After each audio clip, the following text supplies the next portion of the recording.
First off, rest in peace, neighborhood Nip. I ain't crip, but I'm on that neighborhood shoot. Building business, it's that black owned. If you hustle, better hustle till your pack gone. If you work, better work till your back hurt. And if you rap, make it better than your last verse. Yeah, more lyrics. Stick and move, Javante. AJ, El Presidente, Eddie Kane University. Hill gon' heal, regardless. You, Buchanan, Bethel High School, by way of 3-Man Weave, LLC. Michelle, producer, based over here. You can catch this wave from the Marlins to the Mariners. Doing things you can't believe. It's the 3-Man Weave. What up, what up, what up? It is another episode of the 3-Man Weave podcast. Back again. Happy Friday, everybody. And it's the most wonderful time of the year. The NFL is back, baby, and it's time to come alive. I am AJ. Who I got with me? Y'all already know who it is. Your boy Hill, and Hill gonna hear regardless, baby. Let's get it. Yes. We already got one of our guys in the building. What's happening, my guy? What's going on? For those who haven't joined us yet, Hill, let them know where they can find us. You catch us on all major podcast platforms, 3-Man Weave, Instagram, Twitter, 3-Man Weave _ You can email us at podcast.3.man.weave@gmail.com. Let's get to it. Get to it. All right, we had game one already last night. Eagles versus Hills Cowboys still? Or yeah, I mean, okay. All right, Eagles versus Hills Cowboys still. All right. You start us off, man. What were your thoughts? Well, I'm gonna go with the thoughts before the game. The weather delay. That okay. It altered the momentum of this game. This was on the verge of looking like a shootout type of, who gets to stop first. So like kind of like a college atmosphere type of game, Yeah. They was the 8-point, dogs, and they had us, that the Cowboys getting whooped, didn't stand a chance, and they came out first drive, scored, throughout the game. I mean, throughout the first half, when it looked like more so. It looked like it did look like it was levels to this. If you actually, if you really want to be honest, Eagles was kind of doing anything with ease, especially when it looked. I mean, AJ Brown and Devontae Smith didn't do anything. Right. Saquon had a very regular game. Hurts had a regular game passing, but I mean his true threat this game was him running on the ground. And like I said, and it wasn't even like he was just running for 100 yards. He was just getting first downs and maintaining drives. So it kind of looked like it was easy as far as the Cowboys. I mean, the first couple drives, I mean, I'm not saying it looked easy, but it definitely looked, they put a little bit more effort, but it wasn't effortless. Right. It wasn't just, a man amongst boys, I would say, but they were definitely putting a little bit more work as far as, trying to score and things like that. I mean, we can get into the spitting incident, Yeah. For me, I think it was completely warranted for Jalen Carter to be tossed. Now a lot of people are coming out because we got that second angle of Dak Prescott spitting first. Yeah. And there's even, people out there saying like, hey, we, why isn't Dak getting punished? Why isn't Dak getting crucified? Because like he spit first. He spit on the ground. And say what you want, like, well, but he's spit in this direction. So yeah. And my thing is, even if it was like a taunt, he still spit on the ground. Jalen Carter spit on him point blank. And everyone talks about that second view, which I know that you're going to get to. It wasn't like the original view makes it look like, oh, Jalen Carter was like right up on him and he spit like at his feet. 5 yards apart. If Dak can spit that far, he need to call Corinne Stephens and give her some lessons. Because that's like 5 yards. Yeah. 5 yards off to Hulk a loogie.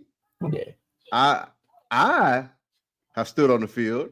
I have stood on the field and I have spit.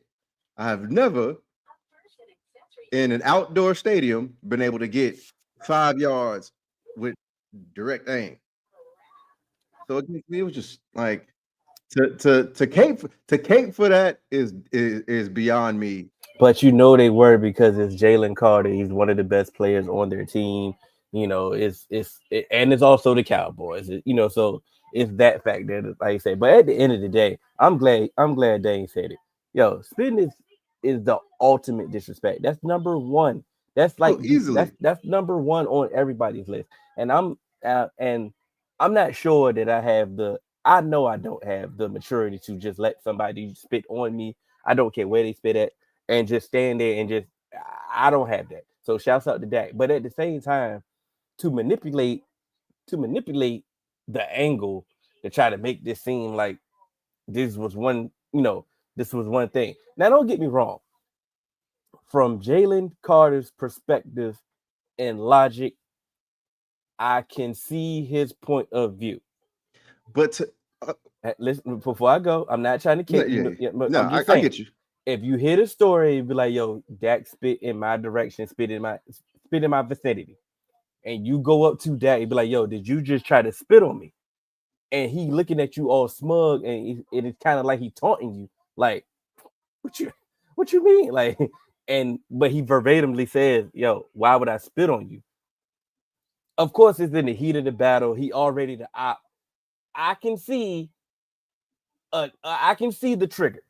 You know what I'm saying? But at the same time, of course, you took it to a whole nother level. You know what I'm saying? Right. So it's just like I said, he didn't get spit on. If you thought it was that crazy, that you could have looked to the ref. Hey, listen, ref, you just tried to spit on me. What's up? You know what I'm saying? But all I'm saying, I do kind of understand the point of view of Jalen Carter. And then I can understand the manipulated angle that was shown to people to try to extra identify what was going on. But if you actually looked at the wide angle and you can actually see and you can actually listen to Dak ain't one of these dudes that just, come on, bro. We is talking about the number one level of disrespect. Like, we're talking about the number one level of disrespect. Come on, bro. Don't put that on Dak. Like, Dak spitting on people. They already give him the Black Lives Matter smoking. He was side. He was back in the blue. Like, come on, man.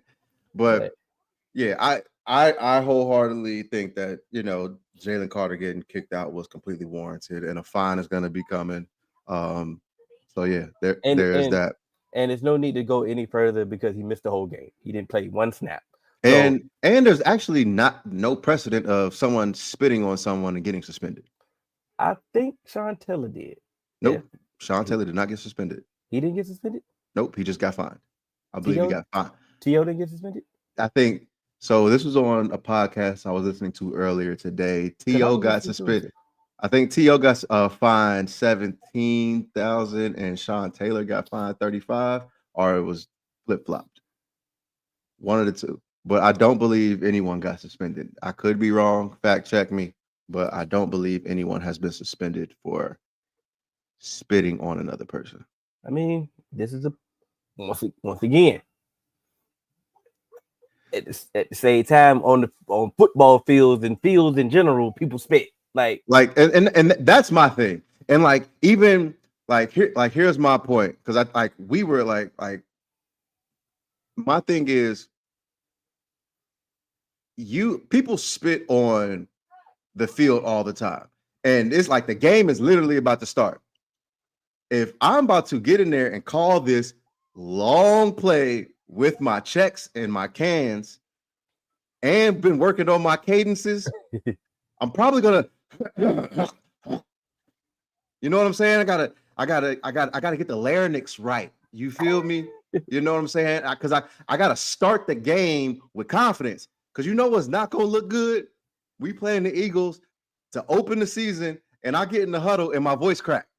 Yeah. Now the whole team looking at me like that don't breed confidence, with my guys. Like when Donovan McNabb threw up in the huddle, they still ain't letting him down with that. You know what I'm saying? So the game one, I don't want, 10 years down the line, Jalen Tolbert doing an interview with Michael Parsons talking about, hey, that I couldn't follow him. He wasn't the leader. His voice in the huddle cracking and all of that. Like he couldn't live up to the moment. So I wholeheartedly, like I said, I used to be a baseball player, dog. Like that's all y'all do. Like spitting seeds, spitting chew, all of it. And sometimes, like, bro, like people have been around, like my coach, Jack Harbinger. I really hope that he's still with us, but that's my guy. He used to like he would keep a bottle of chew, like the chew spit. But sometimes he would spit, and if you like weren't like paying, like you when you were exiting the dugout, you always had to watch Jack. You never know if he might, and you walking out and you gonna get hit. But it's just like it is what it is. And sometimes even people are talking to you, they spitting like you on third base, like the other third base coach, like you be out in the field, third base coach talking to you, spitting and stuff like that. But it's like, yeah, all right. It just like even if it's like to me, even if it's taunting, I don't think it's to the level of my retaliation is spitting on you. If you think, bro, slap that or something. Like you 100-something pounds bigger than that. Grab him by the face mask and say, hey, dog, this ain't what you want. Yeah. But hey. But it added to the game because, like I said, it was very chippy to start. Like it was mad fights and physical. It was definitely the old NFC East type of game. They said a personal foul was talking to George Pickens like the Green Goblin mask. Like, I need to get somebody. Hey, dog. What he did. What was that? Reed Blankenship? Yes. Or was that Cooper? It was something. One of them. One of them. Townhouse. But anyway, dog. He didn't have to do that. He could have literally went in front of him, got up on his pads, and really truly blocked him. But he said, "Nah, come here." He had another. I think he had another play in the end zone where he grabbed somebody's leg. I think it was Quinyon Mitchell's leg. He thought about it, so he was definitely fighting the demons the whole game. So it's typical joke. But we had to do weather delay. That was about an hour and a half. Boy, I text you. I don't know if I'm gonna make this one. Yeah, it was rough. But after that, both defenses looked like they made adjustments. And I'm not gonna sit here and act like the delay was the issue because these was legit adjustments that they weren't doing in the first half or before the delay. So they actually did take the time and make the adjustments, like you said. Eberflus, Dallas Cowboys defensive coordinator, he started sending pressure. He stopped, just sending. No, I didn't. I'm sorry. I didn't say your name. Okay, I'm sorry. Every time my daughter hears Dallas, it doesn't. It's over. So anyway, I said the Cowboys, not you. Okay, I'm sorry. Well, I do think that because I think it was also helpful because Eberflus was able to probably do a little bit more than you could have done with a 15-minute halftime. Yeah, during the halftime. So it's thanks to Veggio. Yeah.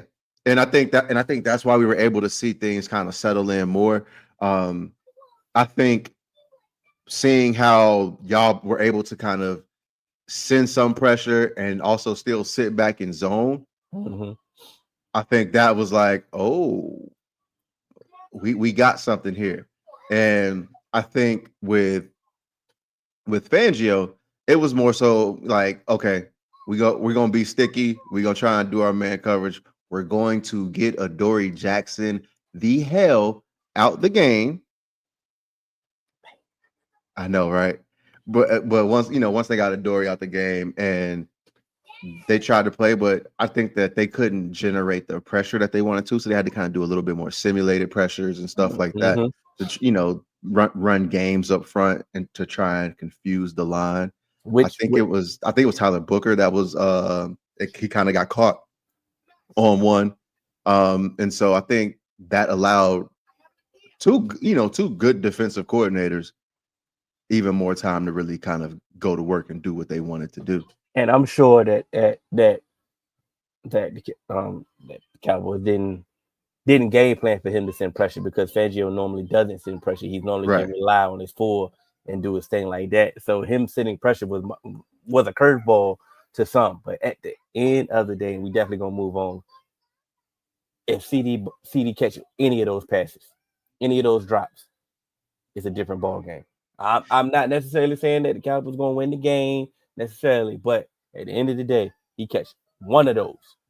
Game changes. There was a game changer. Yeah, I think CD definitely needs to, not even needs to. I know he will redeem himself for sure. So CD will redeem himself. Everybody's gonna fall in line. I think, all things considered, Dak played great. There were some throws here or there where you're like, but almost every single drop that he had, that the receivers / tight ends had, was a hell of a throw by Dak. And it's like, okay, that gives me hope. That gives me hope for what you guys could be. We always say our organizations are run the same. Looks like our teams might be playing kind of the same this year. Because I like some of the things that y'all did. Actually, it was hard to kind of tell with the way that they just kind of ran the ball, and the passing game was really, really, a short passing game. So that was more so tongue in cheek. But I actually think that once Eberflus was able to kind of make his adjustments, I think the pressure that y'all were getting was great. You had some plays by Nealon, you had some plays by Ezaraku. I saw Sam Williams. He wasn't getting a whole bunch of pressure, but I feel like there was some guys that were disruptive. You know what I mean? So I think that lesser teams, you'll be fine. As you play some, more difficult teams, it could cause some problems. But I don't think that this, all things considered, I think the defense looked a lot better than what I thought it would look, to be quite honest. I don't know if that's an indictment on the Eagles, but also it's a division game. So I'm not really taking a whole bunch from it, because I think division games, it was going to be a tough game regardless. That's one of the most important things that you can say. Like, it was a division game, especially they're tough games regardless of the fact. So it is what it is. But at the same time, people forget this is exactly how they played. I'm talking about the Eagles last year. Yes, baby. Yes, come on. So it's a reason why. It's a reason why that you got to cut that off. It's a reason why they're not regarded as one of those all-time great teams. Yeah. It's the reason why they were known in the conversation of dynasties and all that, and it's a reason why they've been all insecure the whole offseason, even after they won, because they didn't look. That Super Bowl was an anomaly of how they looked throughout the regular season. And I'm not saying this to hate on them, because good teams find a way to win. We've seen this with the Chiefs. Despite the ref trying to help out the Chiefs and all that, we get all that, but they still find a way to win. Championship teams find a way to win, and that's exactly what they did. But they ain't this juggernaut that just beat everybody up and don't nobody stand a chance. Like it was like they could have lost to the Panthers last year. You feel what I'm saying? Like, yeah, we discussed that. Yeah, like I said, let's not forget. So don't let this Super Bowl run fool you, because they beat the brakes off the Chiefs. I get it. That the way they beat the Chiefs was great. It was impressive. Sleeves off them boys. But at the end of the day, that ain't how they look during the regular season. They've been plenty of games that they've been, like you said in the comment. AJ Brown better find another book to read. Like he was reading books. Like they wanted a well-oiled machine. You know what I'm saying? This unstoppable force. Yeah, for sure. And one of the things that we called out is, with the loss of some of the players that they had on the offensive line, stuff like that, this offense, if the running game don't look like it did last year, it could take a step back. The secondary, we had questions about. Already. So, and now it's looking like, damn, y'all might not be able to get pressure like you want to. Again, can't take too much from it yet because Jalen Carter was not there. But, I mean, it is football. So, if you can't get pressure, and then you trying to figure out, all right, is it going to be Jacorian? Is it going to be Adoree? Is it going to be Eli? Is it going to be Rakia? Is it going to be George? Is it going to be Dane? That's a problem. The thing about it, I wish people wouldn't talk so loud or so much about it because they're gonna go fix it, bro. Like I said, they only had one sack last night. And what they do? They probably already had a deal with the Darius Smith already in place after the game. But like the moment the game is over, they sign Darius Smith. Now I get it. He's older. I'm not saying that he's about to come in and get 10 sacks, but he is a good rotational piece and somebody that can defend the run, is a bigger body that can help, take some of these blows when it comes to, going through the attrition of the season. Like I said, I'm not saying that that's a Super Bowl move, but I am saying there's some corners still out there in this free agency that ain't been signed yet. And we keep talking, next thing you know it, they're gonna make a move. Asante Samuel. As soon as he get healthy, you feel what I'm saying? Kendall Fuller, Stephon Gilmore. Like you said, don't get it twisted. It ain't like Darius Slay was a shutdown, last year. He was just good. He was just good enough. And him being good enough helped everybody else fall in place. Exactly. Sometimes it's all you need. I was never worried about the Giants, but we'll see. Like I said, I mean, the offensive got a defense, man. It's a divisional game. I don't know when the last time the Giants beat the Cowboys, but I mean, it's been years. Still a divisional game. Let's move on, man. I ain't gonna say we're gonna be all right, but be all right. Be all right. You can be all right. I feel. All right. Where you want to go, my brother? All right, man. We're gonna do our divisional winners, and we're gonna just start with the AFC. Let's go AFC East. Who we got winning? It's easy, no brainer. Bills. All right. We go just AFC South. Who you got winning? The Texans. I got the Texans as well. AFC North. Who you got winning? The Ravens. I got the Ravens as well. AFC West. Who you got winning? The Chiefs. I got the Broncos. Good.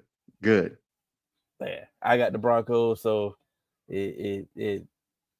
I'm buying into this hype, and I'm buying into the Chiefs. Like I said on my rant, the Chiefs coming down to earth. Now, yeah, we are going a little fast, rapid fire. So, but put your division winners in the chat, y'all as well.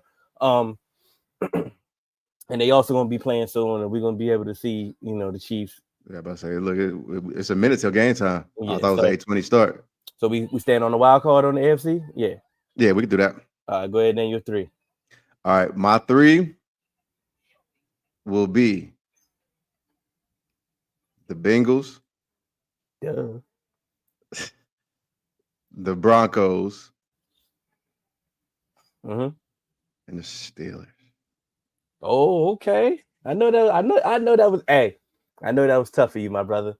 But at the same time, this was one of the toughest things to do in the AFC because it's a lot of question marks, bro. And I'm gonna be quite honest. I don't have those same teams that you said, but I can imagine. Yeah, I understand. But I got the Chiefs as a wild card as well. Like I said, just because I don't have a winning division, don't mean that they don't, still do their thing. My last two, I ain't confident in these last two that I'm about to say, but it is what it is. I think I have logic behind it when it comes to my awards as well. So, yeah, I got the Chargers. Yeah, I ain't really confident in the Chargers, but I'm more confident in the Chargers being able to do what they did last year than I'm more confident in the Steelers and the Bengals. As far as it, Okay. and this last team, I know I'm about to get criticized, but I went with the Jags, dog. Okay. I think the Jags with competent coaching and with their roster already, like I said, it's not an ass roster. Kids up here. It's not a trash roster. It competent coaching should do that. Like I said, it's a long shot. I get it. Bullets sit in my way. I understand. We're gonna have to have a talk offline because I just want to pick your brain kind of why, and I don't want to spend that time on here as a not trying to rebuttal or change your mind, but I just want to kind of figure out what like our logic conversation would probably take a while. Absolutely. All right. I was already prepared for that. Okay, cool. All right. Good. Let's go to the NFC. NFC East. Who do we got winning? We got the Eagles. The Eagles. NFC South. Who do we got winning? The Falcons. I got the Bucks. I know. All right. We're gonna talk about that. NFC North. Who you got winning? The Packers. Yes, the Packers. I got the Packers for sure. NFC West. Who you got? This is tricky. The Cardinals. You really got the Cardinals? I got the Cardinals. All right. I got the Seahawks. For sure. All right. Wild card. Wild card, I have. Hold on. Before I know we gotta break this up. I know, Curtis. That's all I'm saying. I know. And like I said, I wasn't confident. I wasn't confident in the Jags. I get it. I understand. Trust me, I understand. Lord forbid that I understand. Okay. I understand. All You right. had him in the playoffs for a reason. I understand. I understand. I'm not mad. I understand, and I wanted to pick him, but I had to, based off what I've been saying on the divisional series. I'm trying to stay consistent with how I felt about some of these teams in offense. Off season. So don't mind me, my brothers. I'm sorry. Wild card. I got the Commanders, and the 49ers, and I got the Falcons. All right. My wild card, the Lions, the Buccaneers, and the Seahawks. Ooh, okay, so I have who do I have surprisingly missing the playoffs for you? I have the Lions. I have the Lions missing the playoffs for me. And I have the 49ers missing them. I have the Commanders and the 49ers missing the playoffs. I understand about the 49ers. But just quickly, why do you have the the Commanders? Yeah, just explain why you got the Commanders missing the playoffs. So the Commanders, I think that is going to. I think it could look very Texans-ish, and I don't think that they have the defense that the Texans had, and they don't have the division that the Texans had to lend to. We'll just be able to beat up on some bad teams because remember the Texans still got to play the Titans, who had the number 1 overall seed, the Jags, who didn't look good, and then the Colts, who they still trying to figure everything out. And we do think that the Colts, are improved this year, but last year is the reason why they brought in a new defensive coordinator. It's a reason why, they brought in some new pieces to try and rebuild everything because last year it wasn't looking like that. What I mean? They split with them last year too, though. But that's right. But still, like they had the division to really allow for them to do that. I don't think that the Commanders are going to be as fortunate to be able to have a division where they can kind of just beat up on and really pad some wins. So like it's very possible that with the way that the front looks for the Giants, that can give them hell and kind of just throw things off and have one of those week 1 weird games where it's like, they fucked around they messed around and got 5 sacks and just threw the whole game off, and next thing you know, they're putting the ball in the air, putting the ball in harm's way, stuff like that. And then we saw, hey, Cowboys look improved. So it don't look like we can just automatically assume that let me not say the Cowboys look improved. The Cowboys still look like they can cause hell. That they can give you issues, and it's not just going to be some, run over with, now that they don't have Michael. I should rephrase that. They split with the Commanders last year anyway. Right. And I think the Commanders won 12 games? Yeah. Yeah. So it's not like this can just it's just going to automatically be good. Still have issues. Like I said, that defense, although it has some players, some of these players I'm like, okay, I love Bobby Wagner. Bobby Wagner's old. With NFL players, it's like walking into the fog. You never know where that cliff is going to be. It's a cliff. Yeah. And so I'm just not sure about that. The pass rush, still a little iffy on. And to be quite honest, you even with Terry now being, signed, sealed, and delivered,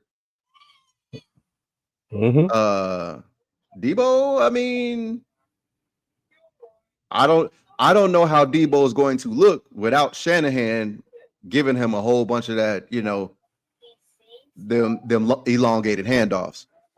So I don't know. Hey, like I said, you have Terry, but I believe it was Alameda Zacchaeus last year that was a nice deep threat for them too. He's gone. So it's just like, okay. I mean, the backfield, they love, the artist formerly known as Jakarski. They love him. Yeah. They got Austin Eckler. Oh, but I seen Austin Eckler got hawked down last year. It looked like he had a piano on his back. It was a lot slower than Miles Sanders getting hawked by Zach Bond. So disgusting. You know what I mean? So we'll see about that. And I'm just not 100% certain. And now they can't catch teams off guard early. People are aware of them. People are aware of Jaden Daniels, and there's film on Jaden Daniels.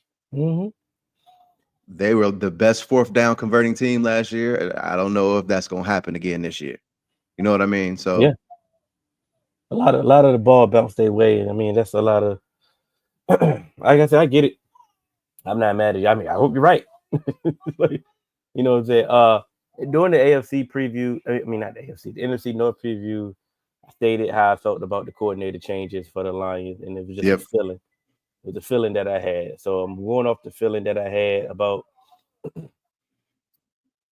the devastating loss that they had in the playoffs was demoralizing. Yes, they had a good offseason. They tried to rebuild and regroup. I get it, but losing both coordinators is going to be tough. So I'm not about to sit here and just make it seem like, they're just going to be the Lions that we know come to love. And it may be tough. It may come down to the end and they just happen to lose. But I'm not rooting against them. I just my prediction. Before we go, what you about to do?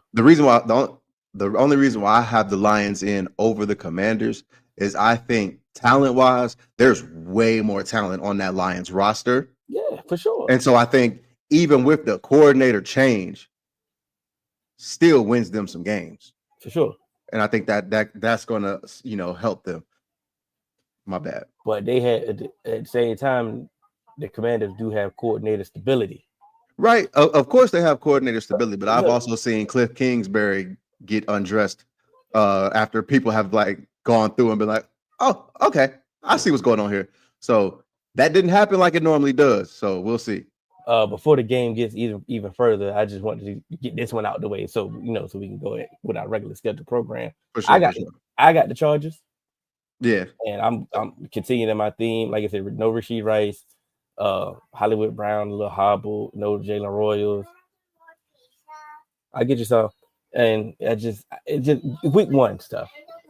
Yeah, it's definitely week one, and it's that Brazil game.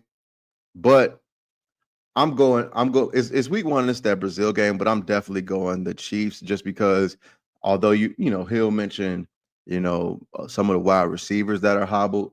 for Kansas City, I also am aware that Rashawn Slater, he's out for the season.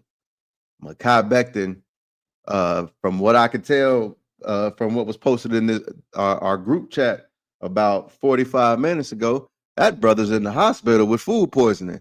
So I don't know if he's going to play. And if he is, I'm not so sure that I want him blocking Chris Jones anyway.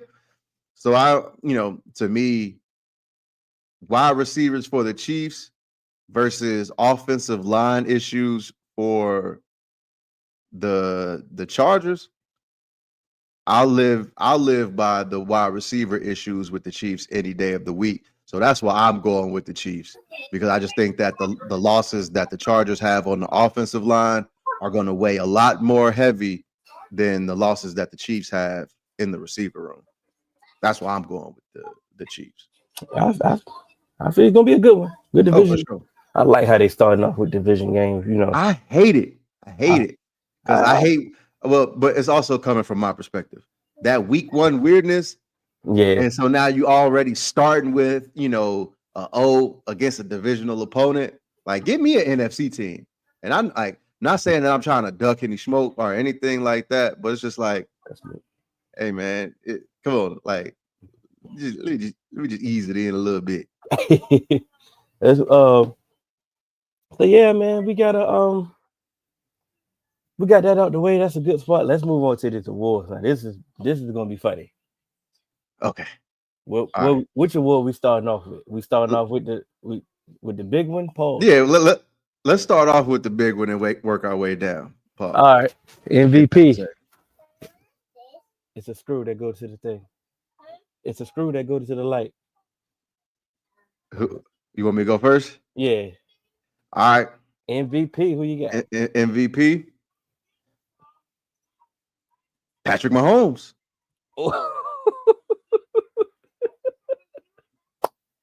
I don't have him as Patrick Mahomes. I know exactly why you have him though. Because go ahead. Just your pick. So I have Patrick Mahomes because I think the Baltimore Ravens are the best team. Mm-hmm. I think the Ravens are the best team, most stacked team. But like we saw last year, it was like the voter fatigue. But I also think that down the stretch, when when Patrick Mahomes starts to get some of these players back, mm-hmm. and he kind of gets a full arsenal, I think they're gonna kind of start cooking back up. And I think that they, like I said, I think that Josh Simmons, everybody's liking him, and what we saw in the preseason, looking like that. So I think that he's like, I think now that Andy Reid's gonna have a little bit more like, okay, cool, like we got a little bit of protection on the outside. I think Andy Reid's gonna start drawing some of his, some of his other creative stuff back, because they can sit back there and try and let something develop. So I think Patrick Mahomes is going to have one of those seasons, and I think a lot of the Broncos hype is going to propel that, because everybody was like, "Oh, the Broncos this, the Broncos that." He's going to mess around and have one of them classic Patrick Mahomes games against the Broncos in a primetime game, and next thing you know, he's had his moment. So Patrick Mahomes for MVP. I understand exactly why you went Patrick Mahomes. Because I'm gonna be quite honest with you, Lamar Jackson ain't winning no more MVP, bro. It's over. So I'm under the impression that he will win one, like he'll win another one, but it'll come after he gets a Super Bowl. He does, bro. I hope so. He's done winning MVP. I'm not saying he's done being good. No, he's done winning. Yeah, no, I hope he's done winning MVPs, because he's done winning MVP because he's not the face of the league. Oh, they not promoting them. They're not trying to promote him. He's not the look that they want. So the fact that they can't have him being the 3-time MVP, for sure, that's it. Like, even though he should be all right. Like he's cold enough where it's like, and so they showed us. So they showed us that voter fatigue has already set in. So boom, voter fatigue has set in for Mahomes, but so much time has passed now that Yep.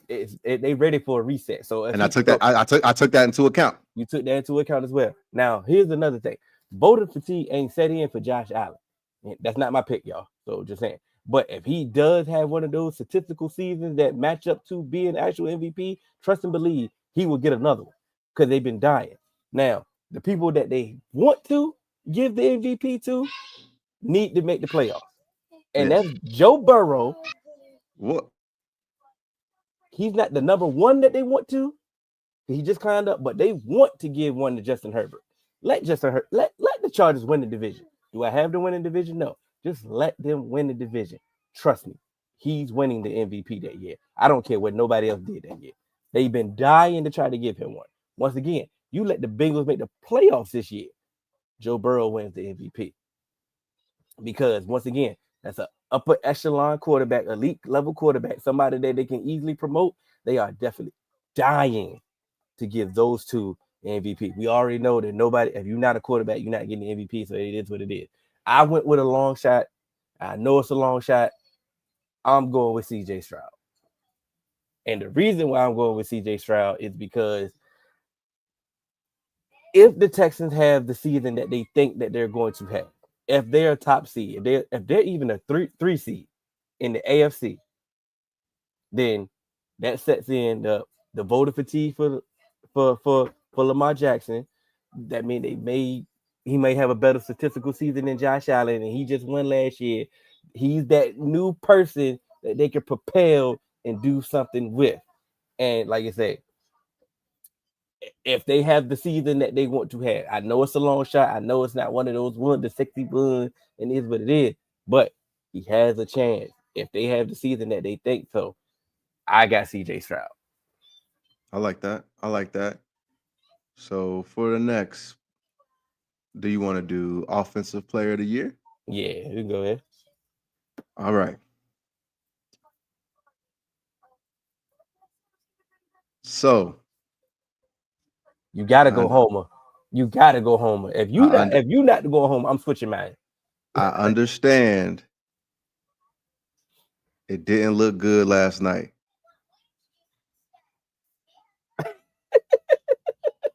But the targets that he got shows you, hey, he's going to get fed the ball. And that's one of the main reasons why you get offensive player of the year. So that's why I'm going with CD Lamb. It showed last night. You have with George Pickens a viable, number two to take some of that coverage that we haven't seen CD Lamb get since a Michael Gallup. And so that's why I'm going with a CD Lamb because I think that he's going to get fed. Mm-hmm. Oh, it's not. Yeah, that's nasty. Yeah, but I think you saw the target share that he's got. Dak loves to feed him, so I'm going with CD, man. And I think as the season goes on, he at least making 3 of them catches, and that's going to be another 75 yards on his total.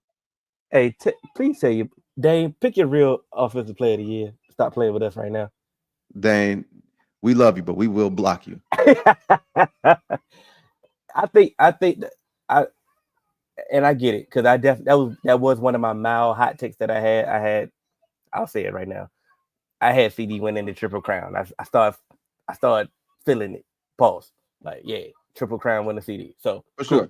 So I see what you're saying, and like you said, he still had 100 yards last night. Let's not act exactly. So he almost could have had about 200 something. Yeah, it's in the realm of possibility. So I'm not saying it's not. You definitely should have went Jamar Chase because that was the perfect time to be a home because Jamar Chase he very well should have could have won last year. Right. We get it. So here's my won thing. Last year. Okay. The thing about it is there's always been kind of when it comes to awards, a little bit of like that recognition, a lot like you have to be a standalone as a Bengal to really get the recognition that you want. And I understand, people love Jamar Chase or whatever the case may be, but I don't think it's going to be hard to replicate that season. And I think he's still going to be great, but I think it's going to be hard to do that 2 years in a row. And I'm not saying he's not going to put up amazing numbers because I do think he will. But also, I'm taking into account, hey, I'm hoping I get 16, 15 games from T. Higgins instead of 12. Mm-hmm. And if I get 12 to 15 games of T. Higgins, I think it's going to naturally bring those numbers down, even though like the offense that we have can't carry it because T. Higgins still got 10 touchdowns and 900 yards in 12 games. Yeah. So it can still be sustained, but just from my psychology, I'm hoping we get, 15 games. I think it might cut into that a little bit more. So that's why I'm going with My CeeDee official Lamb. my official pick is Bijan Robinson. I finally believe That was my runner up. Yeah, I finally believe that he's going to get the usage that he's been deserving since day one. I think Zach Robinson's finally going to understand that. Hey, look, come on now, like give him the ball and give him the ball in a multitude of ways. So Yeah, there's no long speech for Bijan. I'm just gonna go straight with it. It's just Bijan. So you know what's funny. So the reason why I didn't go Bijan was because of the Caleb McGarry injury.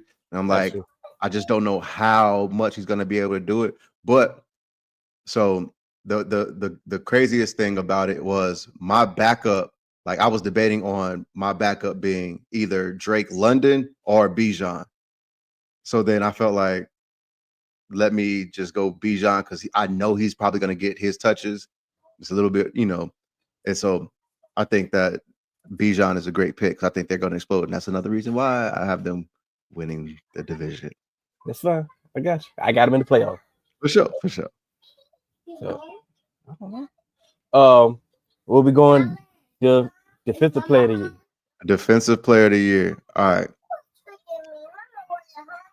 I'm sorry.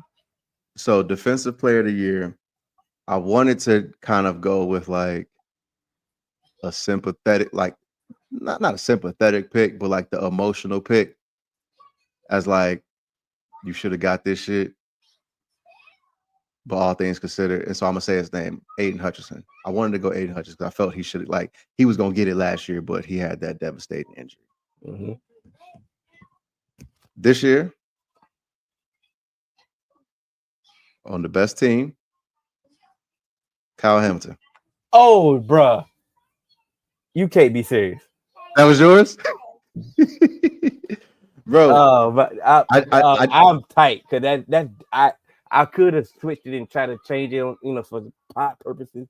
Right? No, don't change it because like now I think this is a good time to have this conversation because I believe that we probably both understand why we have Kyle Hamilton, because I think him being used in a multitude of ways is going to just allow him to basically be like, oh, he's going to get pick numbers, he's going to have sacks, he's going to have interceptions, tackles, and he's already got the hype.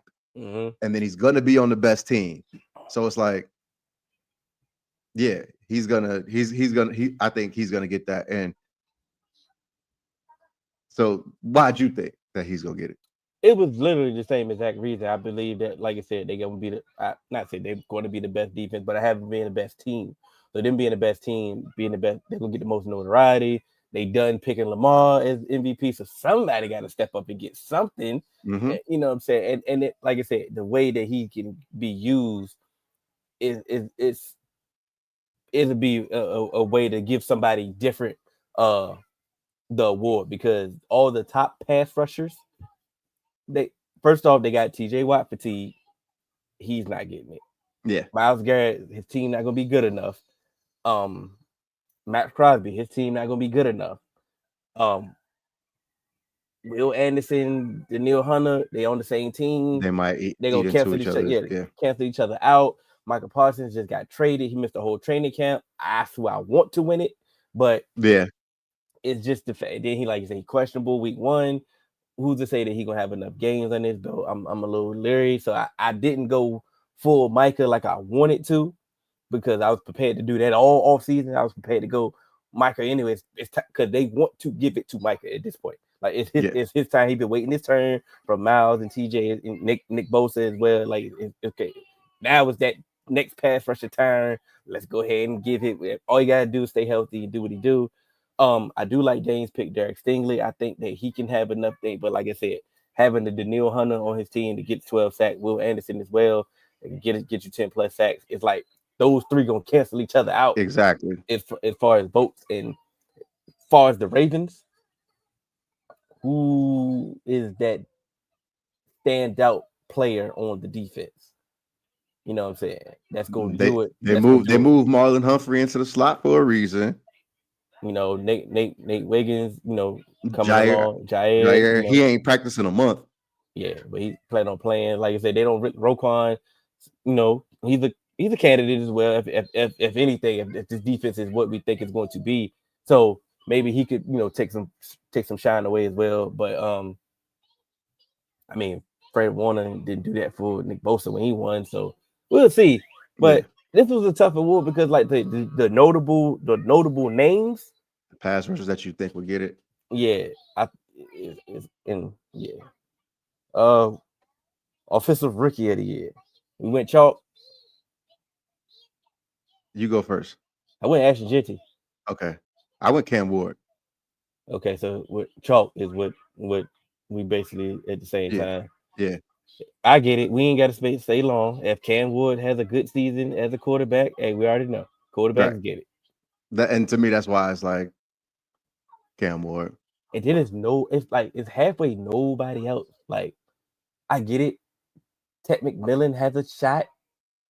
If the Panthers are who we think they are. That was my runner up because kind of like when I think on the fantasy draft show where me and Marcus was there for the 3-man weave fantasy league draft. Mm-hmm. That's what I told him. I was like, out of all the wide receivers that were drafted, he's the only one that's stepping in as a clear number one. That's true. So he's going to get fed targets. Go ahead. No, I could make an argument for Matthew Golden. But that'd just be argument. That's just right. Because that's why I said clear number one. Because they drafted him to be a clear number one, but it's still Jaden Reed and the other dude that looks the exact same as him running routes. But Romeo Dobbs. Yeah. So and one of them hurt. One of them hurt though. I think he just got hurt, but he should be back though. Okay. Yeah, but so again. That's why I say to brought in to be the clear number one. I know. I think, and they even got rid of Thielen because it's like this is our, you know, and so that's why I think he's the clear number two in my eyes. I get it. I think Jeanty just gonna get the workload that we think he's going to get. Like, so it's you know, we know Pete Carroll wants to run the ball, Chip Kelly wants to run the ball, so you know, So you got to go first on this one. Defensive Rookie of the Year. I think you should go first. Ain't no way in the world you got Mike Green. Okay, no, I didn't. All right, because that's who I got. And I got Mike Green because of as far as the situation that he's in. Like I said, I have the Ravens. You can see the consistent theme that I got going on. I'm high on the Ravens. Now, do I think that somebody go cancel each other out? But the fact that, once again, that I stated while we did the preview, he's one of the best pass rushers projected that they've ever had since Terrell Suggs. Right. So, for him to be in a pure pass rushing mode, that's really like his only job. And we expect this offense to, you know, be good and put up points, and they're in advantageous, situations. Yeah, I think that he can put up. That's why I don't have Abdul Carter. I know Abdul Carter is the one. He's the highlight. He's the New York guy. He's the one. He's the guy. Yep. But I think Mike Green can put up better numbers, and if he can put up better numbers on a better team, that can do favors for him when it comes to the voters. Yeah, and it's very similar to kind of why we didn't go Will Anderson, is because I think that defensive line that he's on might vulture some of his sacks that he might get, and so I'm gonna wait till he'll put his headphones on because I want to see his reaction when I give my Rookie of the Year pick. So just bear with me for a second, y'all. All right, Hill, you ready for my Rookie of the Year pick? Yeah, which one? My Defensive Rookie of the Year pick. Oh yeah. Will Johnson, baby. Okay. I ain't mad at that. Because I think like the only issue is Will Johnson might not get the visibility that it takes to win the award. But I think what people are going to kind of forget is he was supposed to be a first round pick and a high first round pick. And then there was questions about the injuries and everything that we've seen from camp was clamps. And so if he come out there clamping and then get a little bit of ball production too, and like I said, if in the event like my prediction comes true and they win that division, he ain't hiding. He's going to be and he's going to be a big reason. And quiet as it's kept, that defense, it should be improved as a whole. So I think that he will be able to kind of like wear that jacket of I'm on a much improved defense. I'm the leader, and hey, we in the playoffs. I'm telling Miss King right now, the Colts better win week 1. And because if NFL means got anything about the Colts, I'm sending it immediately. Immediately. I do like that pick, and I do like the logic as well. But like I said, it is Abdul Carter's right now. It's his to lose. But I ain't mad at that either, because I mean he looked the part as far as preseason. For sure. You probably already said your comeback player of the year award already. Yeah. Aiden Hutchinson. Okay. I was just making sure. I'm like, it gotta be. It's Aiden Hutchinson. Who's yours? I'm sticking with my theme, bro. I'm going Trevor Lawrence. Ain't he just coming back from being ass? Nah, bro. He only played 10 games last year, too. Yeah, you're right. So the precedent from coming back from being trash has been set too. But they did say that they was changing that. But since he missed those 10 games, but he also hit both of the criteria. Right. So all right. Okay. So, and like I said, it's a consistent thing. If they make the playoffs, we had this. Me and you we had this debate. But remember, we had Burrow or Dak who gonna win comeback player of the year, and y'all went on to the Super Bowl. Yeah. Of course he was going to win it there, But I mean, they both had great seasons that year. For but sure. like I said, one went to the Super Bowl that year, so it just went to a whole nother level. But like you said, Aiden Hutchinson definitely they probably got his already mailed to his crib. I'm about to say it's in his driveway right now. Yeah. So I ain't mad at that at all. Of course I could have went Dak, right? Right. Yeah. But yeah. Low key joke. But what? No key what? Nothing. Because I was saying I was about to go last year. Oh, okay. All right. Did you do your protector of the year? You damn right I did my protector of the year. Why we waste our time? Why we waste our time when we know that it's going to Lane Johnson? It's going to Lane Johnson for sure, or Trent Williams. Yeah.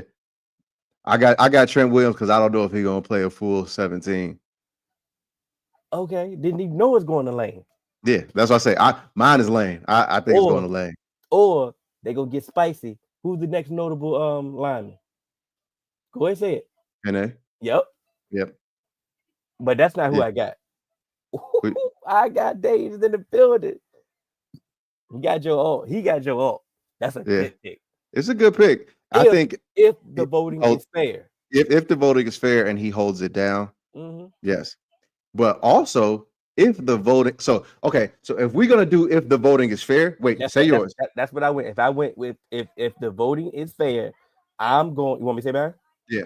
I got Deion Dawkins. Okay. If the voting is fair, I got Creed Humphrey. Okay. I get that too. If the voting is fair. If the voting is fair, because they're not just taking the best tackles. Okay, well, hold on. Now we asking for too much. Okay. Hold on. First off, we asked for fair voting, and you mean to tell me it's not gonna be a tackle? Like, all right, now I understand. I'm not saying you're wrong at all. I'm just saying we are asking for too much from a first time award.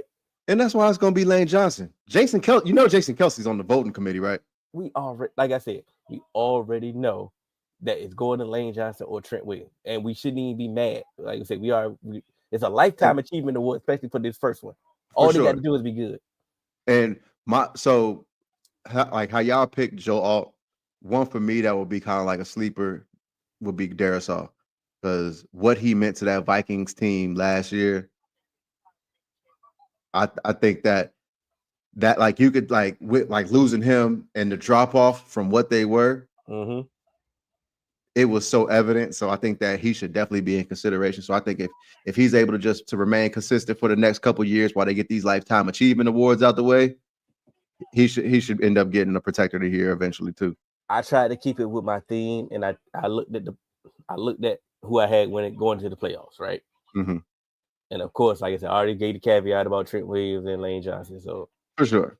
But I looked at everybody else, and I'm like, who has a notable tackle that can be promoted and out there that they can do something? And that's when I came up with Deion Dawkins. No, I 100% because Deion Dawkins, like, he was one of the leaders on came up with the idea.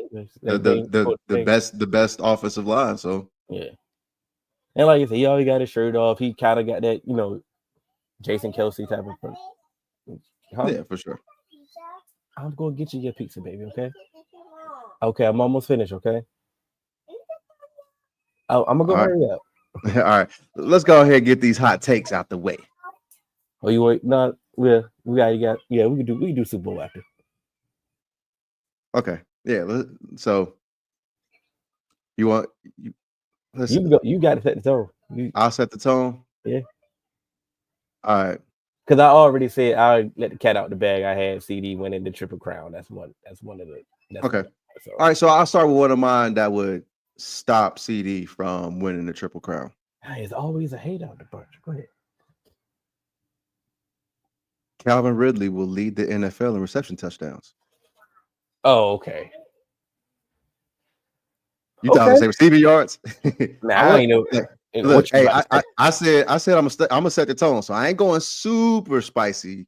I'm just dropping a little sriracha in the pot right now. Calvin Ridley will lead the NFL in reception touchdowns. That's not spicy. It's spicy. Okay, but I got some heat. All right. Oh my God, Dane, bye.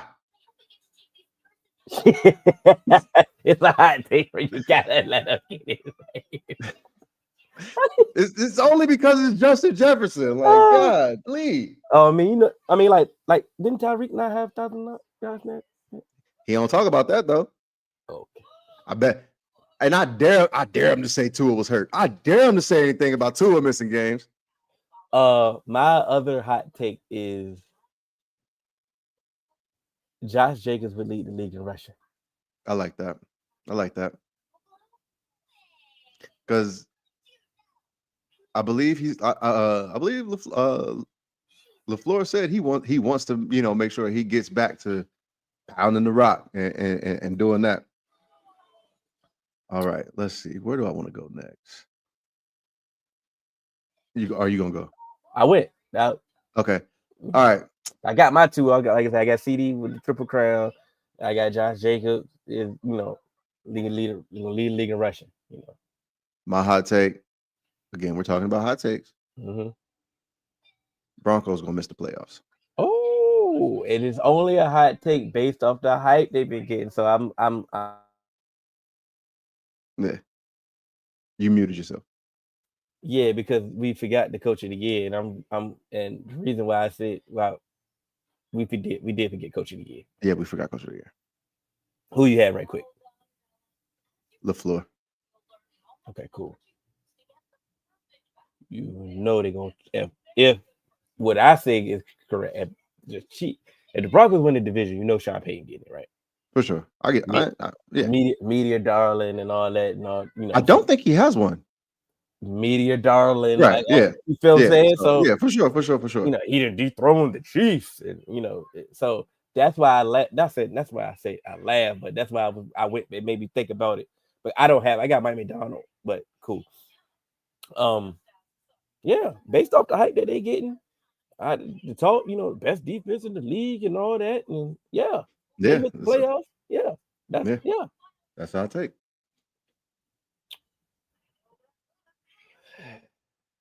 So now I got to get the hottest one, right? The hottest one. Ah, man. You can I gotta go because we've been going back and forth, so I gotta go. Now I gotta try to match yours. I gotta hurry up. Oh, oh man.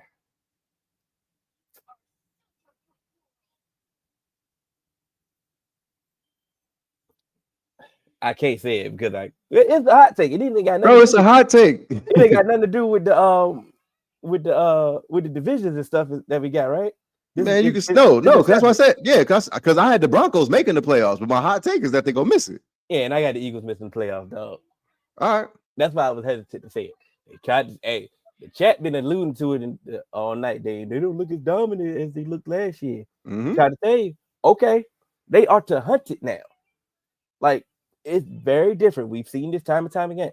And every time that they've been to the Super Bowl these past recent years, their drop off has been massive. Every time.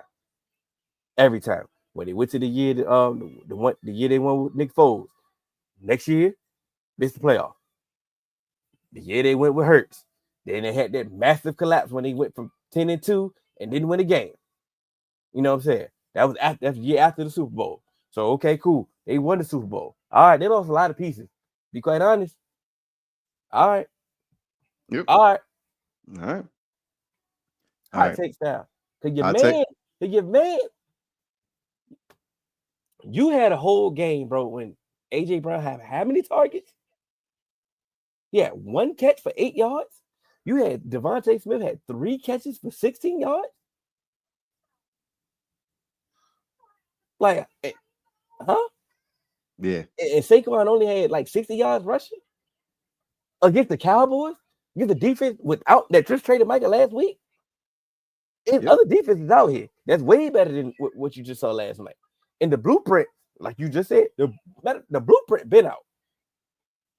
Now, the Cowboys they couldn't have necessarily competed the blueprint with the personnel that they had, but the blueprint been out. And they got exposed again last night. He still can't beat the blitz. Yeah. Still can't beat the blitz, dog. So, all right. Okay. Landon Dickinson already hurt. I told you about that. I told you about that health. That health that they had last year. We talked about it. Okay. Chargers looking crafty. I told you, Miss King, listen to me. All right. So I got another one. Another one. Mm-hmm. Stay in the NFC East. Ooh. Don't say that. It's a hot take, man. All right, go ahead. You can say something. Hot take. Go ahead. We finna let Russ cook. The Giants gonna win 10 games, and Malik Neighbor is gonna go for 1,600 yards, and they will make it to the playoffs. It's a hot take. I ain't got to say nothing. I ain't got to go nothing crazy and say, I'm going to feed you, girl. You are not that hungry. Okay. Yes, I am. All right. You this hungry? Yeah. Okay. All right. Continue on your hot take. Please, I got to go feed her some pizza, y'all. I'll be right back so we get our picks and we can get on. All right. So my last hot take, everybody, and this is my hottest of hot takes. I said this on Straight to the Point podcast with our guy Jalen Best. Hill's not here to crucify me a second time because he's heard this one already. But the Carolina Panthers will defeat the San Francisco 49ers in the divisional round of the playoffs and play in the NFC Championship game. Yeah, that is my hottest of hot takes that I got for y'all. The Carolina Panthers playing for the NFC Championship. There we go. Yeah. Hey, these is hot takes. I'm not here to give you a cool take. I'm not here. No, this is a hot take, and it's the hottest of hot takes. So again, I'm going bold with it. I like what they did. I think that their defense has the ability, I said ability, to be much improved. It's a lot of things that they need to hit. They need to get a handful of of high spades. So there we go. Our guy Dane, he comes in and says, hot take, Bengals will have a top 5 defense. I like it. I actually had a hot take that I wanted to say about the Bengals, but I didn't want to kill y'all with Bengals takes here. But my take, Dane, is actually kind of similar to yours in the sense, but mine is going to be different. My hot take for the Bengals is the Bengals will have a top 10 offensive line this year. With, you had Orlando Brown playing well. You brought in Dylan Fairchild. I think he's been looking really good. So I think that's going to be stability at your left guard. Still got Ted Karras. You have Lucas Patrick there, but then we also signed Dalton Risner, who's a really, really solid pass protector. And I think Amarius Mims is going to take a step. So I think that the Bengals will have a top 10 offensive line as a hot take. I think, they'll probably be more between 15 and 20. But I think, if all things hit, the Bengals, my hot take is the Bengals will have a top 10 offensive line. So that's me and Dane's hot takes there. Oh, what happened with his top 5 defense? Oh, that's Dane's hot take. All right, I mean, Bengals gonna have a top five defense. That's probably. So I told him the hot take that I gave on Jalen's podcast. Okay.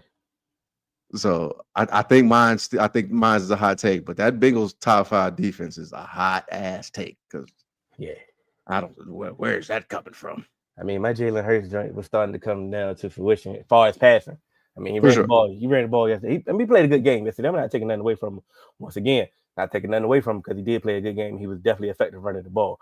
Back to, bro, I fed this girl before we parted.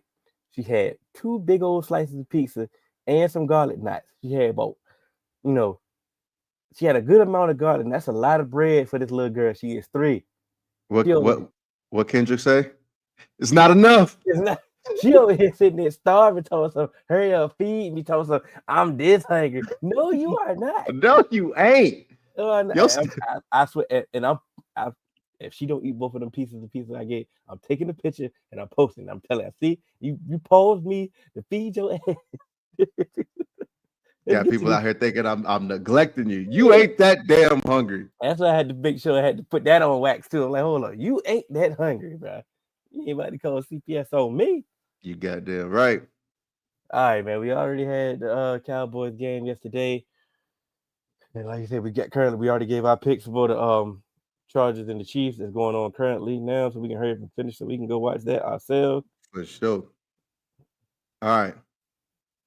Game 3. We got Buccaneers and Falcons. Who you got? I already know who you got. Yeah, I got the Bucks. I have the Bucks too. Just week 1, early season, young quarterback against Todd Bowles. I'm gonna go Todd Bowles in that defense to start. But I think that's what I think they'll heat up towards the end of the year. Next up, Bengals versus the Browns. Yeah, I got the Bengals. I ain't got nothing Brown. Like, I got the Bengals, but what I won't do is put them on my survivor pick.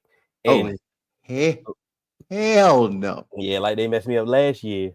Week 1. I learned my lesson. All right. We got Falcons. The Dolphins versus the Colts. I got the Colts. I got the Colts. Yeah. Yeah. Bro, we've talked about how. See, hold on, wait. He ain't give us no credit. No. She spoke premature. Yeah, we both got the Colts. How about that? And I got the proof right here. I'm looking at mine too. So yeah, I got the Colts. And the reason why I have the Colts is, we don't have to spend long on this, but we've been talking about all offseason how this is the worst secondary we have ever seen in the NFL. On purpose. And on purpose. Yeah, this ain't like injuries happen. No, this is on purpose. So I say what you want. I don't see how they can legit stop the Colts if they get Jonathan Taylor going. Oh, it's finna be a long day. You can still legit stop the Colts. Like that's not acting No. like Daniel Jones ain't out there. No. I get that, but what I'm also saying is I think the Colts have a better defense too, and with Lou Anarumo has played Tua before, and he's beaten Tua. I think both times he's played him, and he's ended up getting him out the game. But also with Lou, he likes to go those 4 down fronts, 5. I won't take much longer, but No, hey, DeForest Buckner, Grover Stewart, and if we get a jump from Liatu Latu, that offensive line in Miami, that's a problem too. So yeah, I'm going Colts. I ain't mad at you. All right, next up, we got the Panthers at the Jaguars. I got the Jags. I have the Jags as well too. I just think it's just early season, and I think Ike Ekwonu just got hurt, if I'm not mistaken. So I think that's gonna be a little bit of an issue. So I got the Jags on this one. Raiders versus the Patriots. I went with the Patriots reluctantly. Yeah, I went with the Raiders reluctantly. I feel you. Yeah, so I'm going Raiders in this one. I know it's everybody all hype about Vrabel and he about to win all these other. He about to just go win 11 games out of nowhere because they favored in like 80% of their games this year for some reason. But which is crazy. Christian Gonzalez not playing is that hurts, and like it's gonna take some time for him to just get this right. But I do got the Patriots though. Yeah, I got the Raiders. I quietly think the Raiders have the better offense. That's not quiet, but I feel you. I understand the logic. Yeah. Cardinals Saints. Cardinals. And it's my survivor pick, right? It's mine too. It's mine too. Why would you do that? That's why I was confident to say it. I was like, "Yep, I know you." Damn. See, now I gotta change. Now I gotta change my pick. You can go change. I ain't changing nothing. Changing nothing. I'm trying to make it through the season, bro. Survivor is hard. Yeah, it is. All right, we got Steelers Jets. I had the Steelers. Yeah, I got the Steelers too. Giants and Commandos. I got the Commanders, but all right, I wouldn't be shocked. That's all I'm gonna say. Okay, Giants. I feel you. Week 1. This is my week 1. Oh shit, kind of game. I knew I had to throw at least one of them in there. All right, Broncos and the Titans. Broncos. Yeah, Broncos. I think is first game of this. This might be the toughest game a rookie has had or is going to have in the last few years. I actually feel bad for him. Yeah. 49ers, Seahawks. Probably got the Seahawks, I'm sure. Yep, Seahawks. Same. I got the Seahawks as well. I think that the Seahawks are in contention for being one of the best defenses in the NFL this year. They're at home. We got that report that, CMC, Cavs hurt, missed practice, then it don't hurt. Okay. Yeah. Too much going on. Yeah. Packers versus the Lions. Packers. I'm going to Lions. I get it. I'm going to Lions. I don't think it's going to be necessarily indicative of what the season outcome is going to be, but I'm going to go to Lions. This is another Texans, Rams. Ain't nothing. What? What'd you say? What's tough about it? I'm going Rams. I'm not Rams. I'm going Texans. Easy. I'm going Texans too. Strictly off of the defense. Strictly off the back of Matt Stafford. That's why I'm going with the Texans defense. So you already got offensive line issues. You got Daniel Hunter coming at you. You got Will Anderson coming at you. You got Derek Stingley checking somebody. You know what I'm saying? You got a system that can take over. Bro, it might get nasty. Right? The reason why I said I have an issue is on the opposite side of this. That Texans offensive line going against that Rams front. It's nasty too. Yeah, it's nasty, and a turnover here or there could really flip this game. That's all. That's why I said I had a tough one. All right, next up, Minnesota Vikings versus Chicago Bears. No, it's not. Oh, Ravens and the Bills. because to me this was the marquee matchup, but the Ravens versus the Bills. I feel you, but you know these networks be fighting for these games, man. So Yeah, for sure. I'm not mad at this being the night game on Sunday, and I'm not even mad at this Monday night game. I'm not mad at the Monday night game either. I got the Ravens. I think the Ravens are prime. First off, this regular season is prime for revenge to get some get back, and that's it. Yeah, I'm going Ravens. I just think this is just too much. I think they'll just be too much for the Bills early on. I think this team is just it's a lot. We ain't even talk about Malachi Starks in the Rookie of the Year conversation. How the Defensive Player of the Year and the Rookie of the Year safety tandem. That would be crazy. But yeah, I got the Ravens in this one because I think they're gonna win a crazy number of games. And All right. Worthy just been ruled out. Well, Yep. well, take my Broncos shit back. All right. We got the Vikings versus the Bears. I got the Vikings. I'm not confident in it, but I think they do have the better defense now. Yeah. And like I say, it's going to take Caleb some time for him to show us what he can actually do in this Ben Johnson scheme. It's going to take some time. Yeah, and I love the everything that they did on the offensive line. I just don't know if it's going to just be an immediate fix, especially against this defensive line where Brian Flores throws things at you from all different angles. So Caleb versus this Brian Flores defense to start the season, I'm just not really rolling with it. So I'm gonna go with the Vikings on this Monday night game. Come here. The people want to know. Come here. Come here. Come here. Come here. All right. You don't want to say it? You want to tell the people bye? Come on. Come on. Okay, now she want to be shy because she came up here and told me her stomach hurt. She full.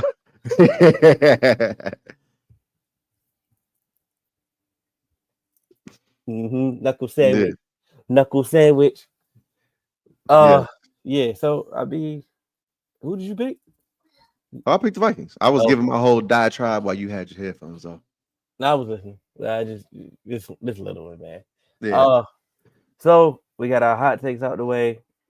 We got our division picks, the playoff picks. I ain't really that confident about on my. Yeah. Yeah, I saw it. It's just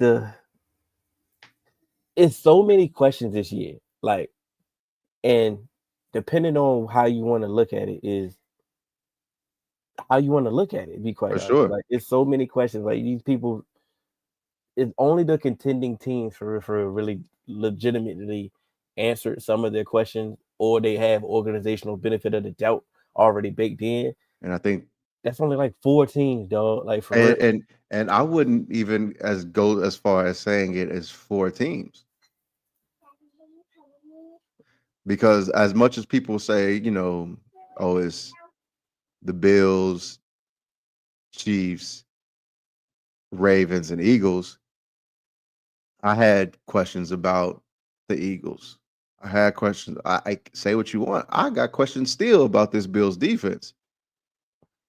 And we've already mentioned some of the questions about the Chiefs. Only team that I'm just like banking, like put in the bank, is the Ravens. But that's why I added that caveat of organizational benefit of the doubt. Yeah, for sure. Yes, we got questions about some of the Bills defense. Yes, we got questions but they get that benefit of the doubt for sure. The Chiefs is the same way. And the Rams as well. You know what I'm saying? Stafford's back, but at the end of the day, it's like the Rams, they'll find a way. Like how many other teams gonna get this benefit of the doubt? Hey, we got questions about the 49ers, but hey, if they healthy, what? Like, don't they get to the playoffs? Like yeah.